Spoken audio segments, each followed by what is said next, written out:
Even with TET fund? Even with TET fund, they weren't getting enough. What sort of grants will the Ministry of Agriculture offer?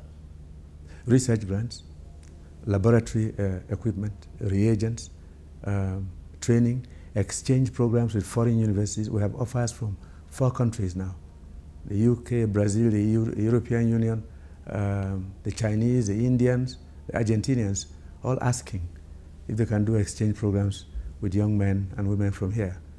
And then there will be other issues now. We are saying to research institutes, don't just do your research, market your research. Get into the market too, make money. The University of Texas, A&M they call it, Agriculture and Mechanical, some years when they do their AGM, they make $14 billion, a profit of 3.7.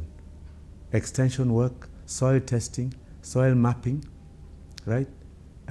Research in seed, the sale of improved seeds, all kinds of things agricultural universities do, which make them very rich and independent, are not being done here now. And these are universities sitting on large hectareages of land. I think Umudike is sitting on about 10,000 hectares, 10,000 football fields. Ilorin, close to 20,000. Benue, 9,000 by the river bank. So a lot can be done by these universities. I need to point out some things, you know, because a lot of restructuring have been going on, you know, and some people really think that these restructuring really is just to favor or benefit the incumbent, really. So we're just wondering, in the long run, how is this going to benefit Nigeria? Because even as you said earlier before the interview, you said there's a lot of hunger and anger at the same time. So how is it going to affect the ordinary Nigerian? It can't be for the regime in place alone. The mistake that has been made is that when that law was passed, it was passed for the good of Nigeria. It was one of the best things the Babangida administration did for this country. But by carelessness and by the refusal to abide by laws of the land, somebody moved the universities under education without amending the law. If you read a copy of the law, nothing connects them with the Ministry of Education. As a substitute for the National Universities Commission, there's supposed to be an Agricultural Universities Commission, yes, under the supervision of this ministry.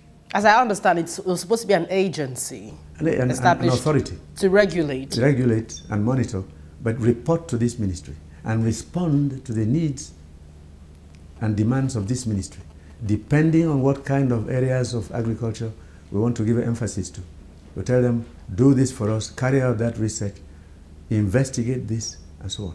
What we are trying to do now is to achieve 2 major things: return to base, intensify research into diseases of crops and livestock, research in seeds, but also become an incubation center for young men and women who will finally leave the university not to go look for jobs in the banks or civil service or the other professions, but actually go into farming. Every undergraduate must own a farm on campus. You have 10,000 hectares. And at any single time, there are less than 4,000 or 5,000 of them, maybe 14, 15. Oh. But you can do something, even an acre. Learn how to keep poultry, to keep fish, to keep cattle, to do cattle breed improvement. Learn how to produce improved seeds, how to process. Many years ago, the University of Nigeria in Nsukka had a bakery. It sold bread to Nsukka town, the finest bread they ever ate. Years ago, Ife and Ibadan sold milk. Years ago, A.B.U. Zaria sold the finest meat I ever ate in my life.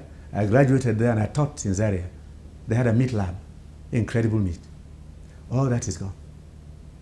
Because we keep losing memory of good things that happened in the past. And that's the problem, I'm sorry to say, about Africa. The past simply wanders off. The present is the only issue. The future is too far away.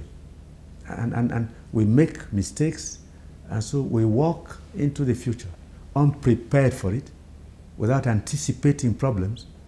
And then when we get into the trouble, we get very angry, like the situation in Nigeria now. Of course, people are hungry and angry with the present regime. We appreciate it. We are sorry that people are hungry. But this is the result of 40 years of carelessness. At a point, We were spending $5 million a day importing rice. A day for 40 years. That money was going to sustain another country's economy, create jobs there. We were quite happy. Shiploads of rice. The same with wheat, same with sugar, same with milk, same with honey, even vegetables, toothpaste, tomato paste, name it, everything coming in shiploads. We were happy to disburse our hard-earned dollars from oil and gas. Suddenly the music stops. We have no money to import now, and we have no capacity to produce. Anybody listening to you would appreciate, your passion about this, and of course we look forward to that future you're trying to envisage right now. But the thing is that without infrastructure, really, we are still backwards. So when we have a lot of plans for agriculture and for local manufacturers, how will this come to fruition? Well, we're doing our best in spite of the difficulties we have. Power is a big problem, infrastructure, railways and roads, but we can't just fall asleep. In 1 year, from November 2015 to November 2016, we achieved a milestone in rice production. We managed to deliver substantial quantities of rice to Nigerians for Christmas. And amazingly, Nigerians were even surprised that their own rice was as good or even better than what they had been eating. All right, just hold on with your thoughts. We're still with the Minister of Agriculture. We'll be right back on the universities of agriculture in Nigeria. Please join us again.